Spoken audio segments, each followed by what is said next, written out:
ditimpa musibah penyakit yang tidak pernah ditimpa musibah kepada umat sebelum dan selepasnya, hanya untuk Nabi Ayub alaihi salam. Sakit apa? Wallahu ta'ala a'lam. Jangan kita dok pergi tambah sakit kulit lah, apalah, tak payah, jangan. Tak pernah disebut secara detail sebegitu. Hanya disebut ditimpa penyakit, musibah penyakit yang tidak pernah dirasai oleh umat sebelumnya dan juga selepasnya, hanya untuk Ayub alaihi salam. 12 orang anak mati dalam masa 3 hari. Tinggal. Kesian si isteri ni tanya, abang tu Nabi, mintalah doa pada Allah supaya sembuh penyakit abang ni. Apakah Ayub alaihi salam kata, wahai isteriku, kita duduk dalam nikmat ni berapa tahun? 40 tahun. Ni Tuhan uji kita berapa tahun? Baru 2 tahun, 3 tahun. Malu nak minta dekat Tuhan. Nikmat lama, sakit baru 2-3 tahun nak minta lah. Tunggulah bayi cukup 20 tahun juga baru minta. Tu Ayub alaihi salam. Masya-Allah. Buayah kasih rahmati ali Allah. Sabar. Sabar dalam ujian. Cerita-cerita motivasi beginilah yang perlu kita baca, kita perhati dengan hati, dengan iman, supaya dia membimbing kita dalam kita nak menyusuri kehidupan kita atas muka dunia, terutamanya di akhir zaman. Bila kita baca, kita perhati dengan iman, dengan takwa kita, maka apa yang Tuhan bagi kat kita ni, kita akan bersyukur kepada Allah Subhanahu wa taala. Kurang, sabar. Redha. Lebih, alhamdulillah. Tu dia punya objektif. Jadi kita kena baca. Buayah kasih rahmati Allah Ta'ala, cari sebuah buku yang disusun oleh Ibnu Rajab, 559 kisah alam barzakh. Kisah sahih 559 kisah sahih alam barzakh, disusun oleh Imam Ibnu Rajab. Baca daripada kisah zaman sahabat, tabi'in, tabi'in, salaf dan juga khalaf.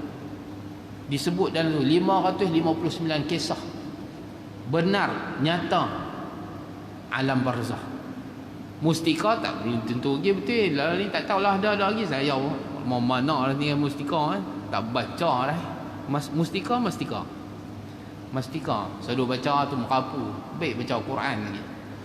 Baik, Allahumma salli ala Muhammad. Tu buayah kasih rahmati Allah Ta'ala. Dari itu kita sambung muka surat 20. Dari itu wajib bagi orang yang berakal supaya bersabar menanggung segala ujian bala, dan jangan sekali-kali ia mengadu akan hal dirinya kepada orang. Jangan mengadu pada orang, mengadu pada Tuhan dulu, mengadu pada Allah Subhanahu wa taala. Sekiranya ia mahukan kejayaan di dunia dan kemenangan di akhirat, kerana sesungguhnya sebesar-besar bala yang ditimpakan ke atas umat manusia ialah apa yang pernah ditempuh oleh para anbiya dan juga para awliya. Ujian bala yang paling berat ditimpa atas muka dunia kepada manusia itu kepada para anbiya dan juga para awliya. Kita biasa saja, bau berapa peratus tu pun tak tahan lah, kan? Allahumma salli ala Sayyidina Muhammad. Jadi sabar ibu ayah kasih rahmati. Abang, sampaikan kepada anak beranak kita, sabar. Sampaikan pada isteri kita, sabar. Yang isteri bagi tahu pada suami, sabar. Tuhan tengah uji kita, sabar. Sabar. Apa yang Tuhan bagi ni semua ada baiknya. Hikmah COVID-19, selesai masalah. Jangan duk cari hal masalah. Jadi dia akan buat masalah. Bila dilihat pada pandangan sisi positif, maka COVID-19 akan jadi positif. Allahumma salli ala Muhammad. Baik, Allahumma salli ala Sayyidina Muhammad. Sebab itu dalam sebuah hadis Nabi sebut, idza ahabbahu Allahu ibtalahu. Kalau Allah Ta'ala sayang, kasih pada seseorang, Allah Ta'ala akan bagi ujian pada dia. Bila kita diberi ujian, itu tanda Allah kasih kita. Ibu ayah kasih rahmati Allah Ta'ala, macam mana perasaan dikasihi oleh Allah Subhanahu wa Ta'ala. Rasa-rasa kalau perasaan tu hinggap sat dekat kita, rasa gimana? Habis. Tak ada apa. Tak ada apa. Tak ada lah dunia ni, tak ada makna. Tapi kita tak faham Allah kasih hingga mai kat hati ni kok mana, rasa tu lagu mana. Sebab kita ada rasa kita ni bagus segala-galanya. Kita ni lebih daripada orang segala-galanya. Orang tak macam aku ni lebih. Tu payah. Allahu Akbar. Kan? Baru ni Allahumma salli ala Sayyidina Muhammad. Hari Sabtu baru ni ada satu kuliah saya di Kuala Nerang. Pagi Sabtu kuliah duha. Bukan siapa-siapa, nobody. Lepas kuliah mai jumpa. Ustaz nak jumpa Ustaz. Boleh lepas kuliah. Lepas kuliah dia mai. Perempuan. Allahumma salli ala Sayyidina Muhammad. Perempuan. Kerja apa dia? Kerja jual sate. Kerja jual sate. Saya kuliah minggu keempat setiap bulan. Dia kata Ustaz nak cerita, nak kongsi sikit. Tak tahulah sesuai ke tak nak cerita ni. Allahumma salli ala Muhammad. Tapi orang biasa boy. Tapi Allah Ta'ala kasih pada dia. Tuhan bagi dekat dia. Kalau bulan lepas kita sebut seorang kakak makcik yang koma 6 bulan sebab jantung. Mimpi jumpa Nabi kita Muhammad sallallahu alaihi wasallam. Sampaikan pesan. Sama apa yang berlaku pada kakak ni. Hanya meninggal jual sate. Saya mengajak dekat tempat tu kitab Syama'ilul Muhammadiyah. Cerita tentang Nabi kita Muhammad sallallahu alaihi wasallam. Selalu pesan. Jangan sampai kita putus harap untuk berjumpa Nabi sallallahu alaihi wasallam setiap hari. Nak tidur tu pasang niat nak jumpa Nabi sallallahu alaihi wasallam. Nabi pesan benda yang sama, perbanyakkan solawat, ajak adik-beradik mai mengaji, baiki hubungan silaturahim. Dia mai cerita hak tu ya. Saya pula kata apa? Terima kasih banyaklah kau mai kongsi dengan saya. Jadi Nabi nak mai kat siapa ni? Ikut dia. Siapa yang paling banyak pada Nabi sallallahu alaihi wasallam, yang paling banyak mengamalkan sunnahnya, Nabi pasti datang bertemu dengannya. Rumah kita tunggu tadi. Dan apa tindakan daripada pihak kita untuk kita layak bertemu dengan Nabi sallallahu alaihi wasallam. Kita dulu cakap pumpang sana, pumpang sini, komen sana, komen sini, nu tak kena, ni tak kena. Kita tu tak mana? Kita dulu tak mana? Allahu Akbar. Jadi ibu ayah kasih rahmati Allah Ta'ala, bagi saya tu pun kata motivasi juga untuk saya yang muda. Seorang peniaga tepi jalan jual sate. Tak ada apa pun mana? Jual sate. Masya-Allah, Tuhan mai jumpa dia. Nabi SAW mai jumpa dia. Sampaikan salam. Allah. Nak apa? Bulan Maulud. Bulan Rabiul Awal. Kan? Balik kata benda tu dah berlaku 3 minggu yang lalu. 3 minggu yang lalu masih lagi dalam Rabiul Awal. Rezeki dia. Masya-Allah. Baik tuan-tuan. Bersabar itu bala. Sambung. Al-Junaid Al-Baghdadi rahimahullahu ta'ala telah berkata, bala itu diibaratkan sebagai pelita bagi orang arifin, orang-orang yang arif. Bala itu sebagai pelita, diperumpamakan sebagai pelita. Ianya diumpamakan sebagai jam loceng bagi orang muridin, iaitu mereka yang berguru kepada seorang syekh dalam ilmu tasawuf. Itu gambaran yang kedua. Gambaran yang ketiga, bala itu ialah kebaikan orang-orang yang beriman dan kecelakaan bagi orang-orang yang lalai. Bila diterima bala oleh orang beriman, dia tu rasa Allahumma salli, ujian itu adalah kebaikan untuk dia. Tapi untuk orang yang tak beriman, ujian itu bala, kecelakaan. Awak kat aku lah, siapa kat aku, awak jadi macam ni. Itu orang tak beriman. Kalau orang beriman, terima, redha, sabar, usaha. Bahkan sonok pula. Baik, Allahumma salli ala Muhammad. Seseorang itu tidak akan mengenal erti kemanisan iman, sehinggalah ia diuji dengan satu ujian bala ke atasnya, lalu ia redha dan bersabar menghadapinya. Tu, kita ni tidak akan merasa kemanisan iman sehinggalah satu ujian datang kepada kita, kita redha, sabar sabar menghadapi ujian tersebut, maka kita akan rasa manisnya iman. Manisnya iman bukannya manis gula tebu tu. Dah. Rasa aku mana? Allahu a'lam. Habis, tak ada apa. Beratlah ujian dia bagi. Adakah orang atas muka dunia yang tak pernah menerima ujian? Mana ada? Dunia ni adalah tempat ujian. Daripada kecil sampai mati ujian. Kalau dia kata aku tak nak uji apa, senang hidup aku, bukan orang. Bukan orang. Kan? Ada duduk offer kemah. Macam mana Namrud. Kan? Sampai tak pernah sakit. Last kali mati dengan sekor nyamuk. Masuk dalam telinga. Hina. Katok dengan penyapu pula. Katok dengan kasut dengan kepala. Katok jadi nyamuk tu keluar. Hina mati. Allahumma salli ala Muhammad. Kita semua akan diuji. Sebab dunia ni adalah negara ujian. Baik, Allahumma salli ala Muhammad. Sebab itu Nabi SAW bersabda, barang siapa yang diuji dengan ditimpakan ke atasnya dengan satu penyakit, maka ia bersabar dan redha dengan menahan kesakitannya itu selama 1 malam, nescaya Allah Ta'ala akan mengampunkan dosa-dosanya dan jadilah ia seperti keadaannya semasa dilahirkan oleh ibunya. Sabar dengan sakitnya Allah Ta'ala bagi, ujiannya Allah Ta'ala bagi, balasannya Allah Ta'ala ampun segala dosa. Macam mana kita baru beranak. Masya Allah, ibu ayah kasih rahmati Allah Ta'ala. Di antara matlamat kehidupan, tujuan kita hidup hari ini, ibu ayah kasih rahmati Allah, Tuhan bagi nyawa kita hari ini ni. Tuhan bagi rezeki kita pada hari ini. 1, cari redha Allah. 2, Allahumma salli ala Sayyidina Muhammad, tambah amal taat. 3, kurangkan dosa. Sebab al-hasanat, amal kebaikan itu yudhibna sayyi'at, akan menghilangkan sayyi'at, kejahatan. Buat baik, rekod jahat padam. Buat jahat, rekod baik padam. Dia macam tu.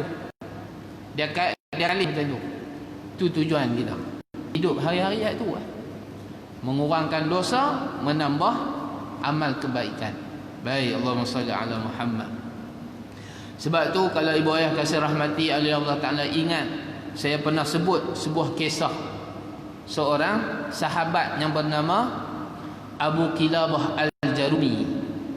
Sahabat yang terakhir meninggal, lari daripada jawatan mufti, duduk di tengah padang pasir dengan anak dia,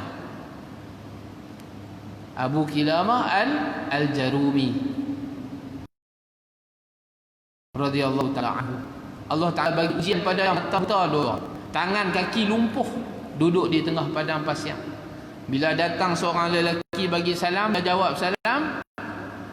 Bila ditanya khabar, apa khabar wahai tuan, dia hanya sebut alhamdulillah, segala puji bagi Allah. Pemuda ni heran, macam mana tuan boleh kata alhamdulillah sedangkan tuan duduk di tengah padang pasir dalam khemah, tak ada siapa, mata buta, tangan kaki lumpuh, masih lagi boleh mengucap alhamdulillah. Kata Abu Kilabah, diamlah wahai orang muda, kamu tak tahu apa-apa. Abu Kilabah Al-Jarumi, Masya Allah, ibu ayah kasih rahmat. Dan kisahnya panjang, saya sebut dah sebelum ni. Mudah-mudahan kita ingatlah kisah Abu Kilabah. Itu semua kisah-kisah motivasi dalam kehidupan kita. Baik, kesimpulannya, maka Al-Junaid Al-Baghdadi berkata, Al-Junaid Al-Baghdadi, sekiranya ditimpa satu-satu penyakit, maka janganlah kamu mencita-citakan keafiatan, sihat, afiat.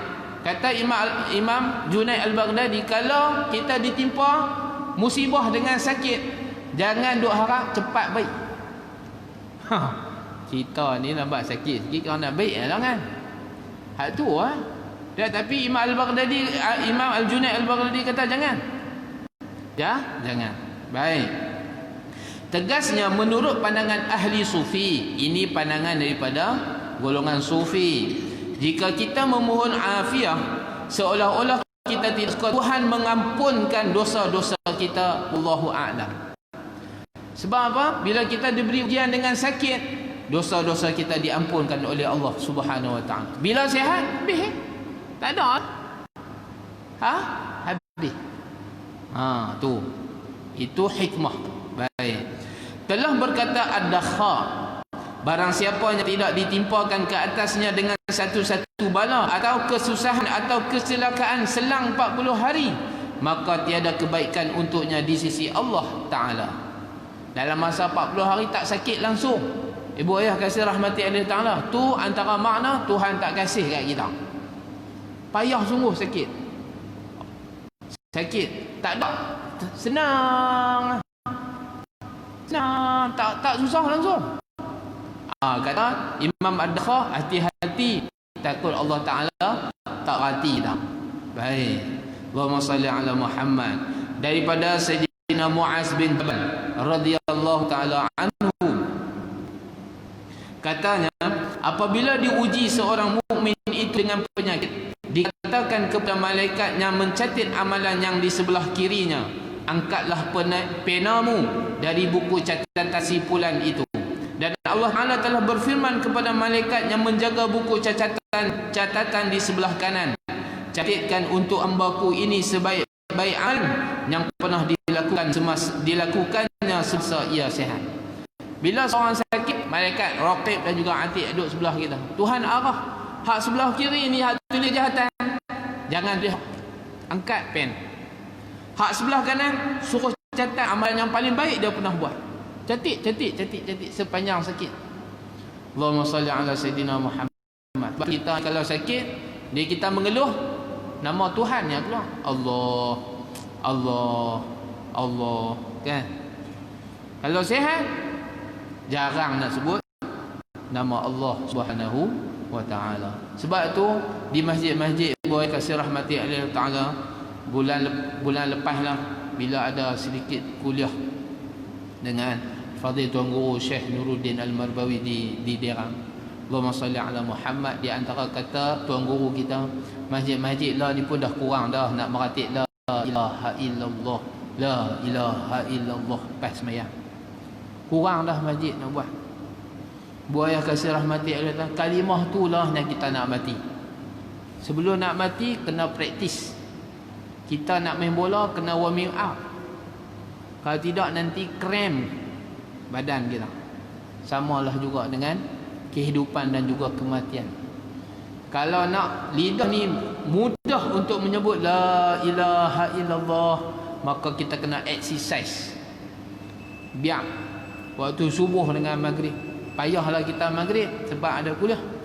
Tak pun subuh, tak boleh buat 2 kali sekali. Tak pun pindah pergi lepas asar. Tapi manusia akhir zaman ni sibuk. Kalut, termasuklah saya. Allahumma salli ala Muhammad. Jadi kita kena bagi masa la ilaha illallah. Okeylah buat ramai-ramai, kok ada khilaf. Kan? Kok kata ada khilaf. Bid'ah ke apa ke, hang buat seorang. Ni hang seorang pun tak buat. Hang orang buat ramai pun hang tak buat. Ni kok mana? Kan? Tak kena. Tak kena. Yang nak buat ramai kan? Bertahlil, tak ada masalah. Apa masalah sebut nama Allah? Kalimah itulah kita nak mati. Buat habuan ingat.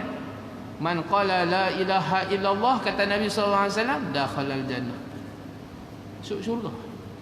Kuncinya la ilaha illallah miftahul jannah. Baik, Allahumma salli ala Muhammad. Sebab jika dia tiada ditimpa penyakit, nescaya dia akan beramal, dan kini penyakit itu akan menghalanginya dari beramal, dan penyakit itu datangnya dari Allah Subhanahu wa ta'ala. Sebab apa waktu sakit pun dicatat amalan? Sebab waktu kita sihat kita beramal. Bila kita sakit kita tak boleh beramal, maka dicatat amalan yang sama walaupun kita tak buat. Allahumma salli ala Sayyidina Muhammad.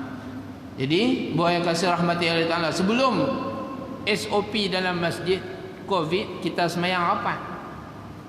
Contoh, bila maila ni kita kena jarakkan saf, maka pahala rapat saf tak ada ke? Ada. Allah Ta'ala maha adil. Dapat. Allahumma salli ala Muhammad. Cuma Allahumma salli ala Muhammad, buaya kasih rahmati Allah Ta'ala, terutamanya imam. Allahumma salli ala Sayyidina Muhammad. Sebelum angkat takbir, kalihlah tengok makmum, tengoklah kalih tengok jemaah. Jangan duk sebut saja samakan saf. Kalih, sebab itu adalah sunnah Nabi. Sunnah Nabi sallallahu alaihi wasallam walaupun kecil, dia tetap besar sebab dia adalah amalan Nabi kita Muhammad sallallahu alaihi wasallam. Kalih tengok saf, samakan saf, samakan saf. Kau ingat, kadang-kadang manusia ni mesti lupa. Ada juga yang akan depan. Jadi kita peringat. Sunnah jangan ditinggalkan. Jadi kalau kita duk tengok kita di sini ni, masjid kita ni alhamdulillah orang peka dengan kedudukan saf. Ada sebahagian masjid dan kebanyakan masjid dahlah saf tak rapat. Atas bawah, atas bawah, atas bawah. Sebab dia duduk ikut sejadah dah. Payah. Kan? Lepas tu imam-imam pula dah tak pedulilah dengan makmum. Ramai tak kena, tak ikut sunnah Nabi kita Muhammad sallallahu alaihi wasallam. Baik. Diberitakan bahawa Nabi sallallahu alaihi wasallam telah bersabda, apabila seseorang hamba Allah itu jatuh sakit, Allah Taala akan mengutus 2 orang malaikat kepadanya. Lalu Allah Taala berkata kepada keduanya, kamu berdua perhatikan keadaan hamba-Ku ini. Sekiranya ia mengucapkan alhamdulillah. Ibu ayah kasih rahmati Allah Taala. Ni Allah bagi ujian, bila orang tanya kita, kita kata alhamdulillah 2 kalimah saja. Bawakan ianya ke hadarat Allah Ta'ala dan Dia Maha mengetahui. Kemudian kamu katakan kepada hamba-Ku yang sakit ini, sekiranya aku mematikannya, aku akan memasukkannya ke dalam syurga, dan andainya aku mahu menghidupkannya, aku akan menggantikan daging yang lebih baik daripada dagingnya yang ada sekarang, darah yang lebih baik daripada darahnya yang sekarang, dan aku akan hapuskan semua kesalahannya. Hanya menyatakan alhamdulillah. Sebab tu ibu ayah kasih rahmati oleh Allah Ta'ala, apa yang dijawab oleh Abu Kilabah Al-Jarumi kepada budak tersebut, ditanya keadaan dan keadaan budak, tumpuh tangan kaki, yang keluar itu hanyalah alhamdulillah. Bila diberitakan bahawa anak lelakinya meninggal dimakan oleh singa, dia pun jawab alhamdulillah. La ilaha illallah Muhammadur Rasulullah. Nabi sebut siapa ni? Habaq dekat orang yang sebut alhamdulillah. Kalau Allah Ta'ala matikan dia, syurga. Kalau hidup balik, Tuhan akan bagi yang terbaik untuk dia. Baik. Hikayat diceritakan bahawa di dalam zaman Bani Israel tinggal seorang lelaki yang fasik dan dia tidak mencegah dirinya dari perbuatan fasiknya. InsyaAllah kita akan sambung bacaan kita pada pertemuan kita yang akan datang pada bulan hadapan.